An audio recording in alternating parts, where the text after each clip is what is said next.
السلام عليكم، صباحكم الله بالخير.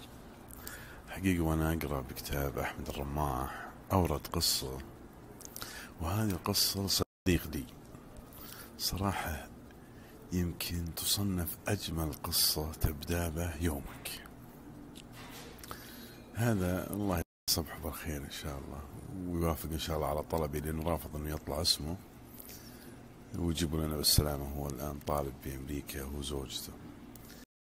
هذا الرجل من أسرة ثرية كشأن أكثر أسرة ثرية بالسعودية، أقبل على الزواج وخطب. فيوم خطب تعرفون يعني العوائل الثرية زواجاتهم يعني عادة مكلفة، من فنان 300 ألف ريال، من قاعة 500 ألف ريال، من ديكوريشن للقاعة بلا بلا بلا بلا، هدايا ما أدري كيف، الموضوع مكلف.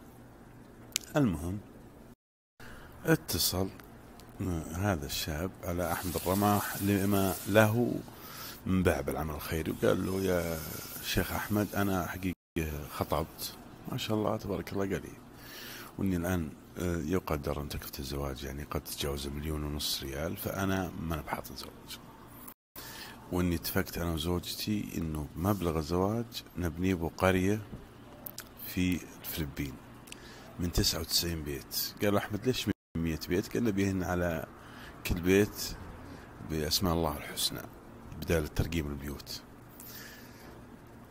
الكلام ذا قبل 5 سنين.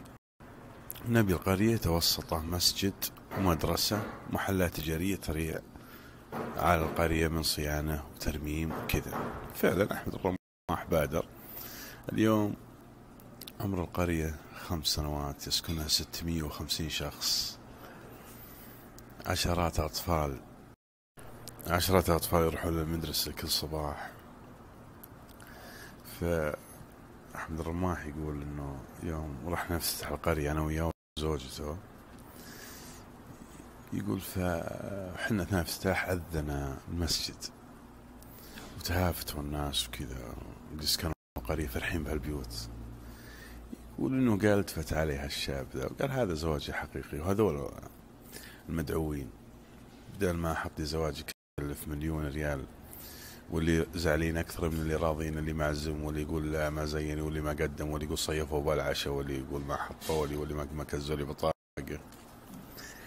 الآن كل سنة إذا جاي يسافر يحط ضمن خطة المرور هذه القرية هو وزوجته، يروح لما ويشرفون عليها ويشوفون يعني وش تحتاج وش تبي.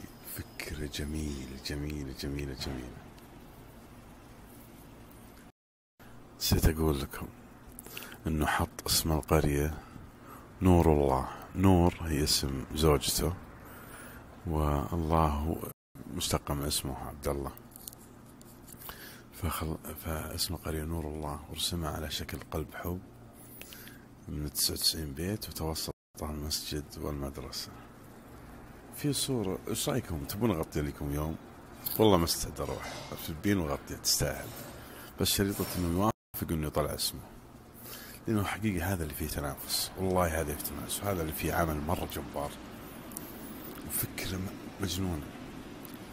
طبعا ممكن واحد يقول خل بصور لكم القصة، وفي صورة كذا بس ما ادري مي واضحة على المدينة، الصورة ما جابت القرية بشكل قلب الحب اللي قلتكم عليه الأفقي، وهذا المسجد. طبعا البيوت هناك عادة 5 في 5 تكلف 5000 دولار.